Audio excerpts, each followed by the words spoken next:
అంగట్ల బొమ్మ తన కూతురు. మరి నువ్వేమంటావు పాపా? వీళ్ళమ్మ పైకి పోయినప్పటి నుంచి దీని నోరు మోగబోయింది, మాట్లాడలేదు.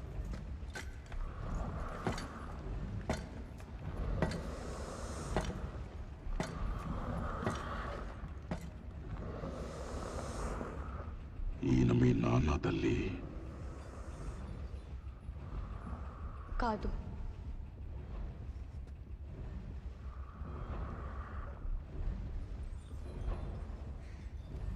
ఇతను మా అమ్మని చంపేశాడు. నిజం, పచ్చి నిజం. దానివల్ల తను మొండిగా తయారైంది. ఎంత మొండిగా అంటే ఎదురయ్యే ప్రతి కష్టాన్ని తట్టుకుని ఇక్కడికి వచ్చేంతగా అలా తయారు చేశాను. నాన్నలా తయారు చేశాను.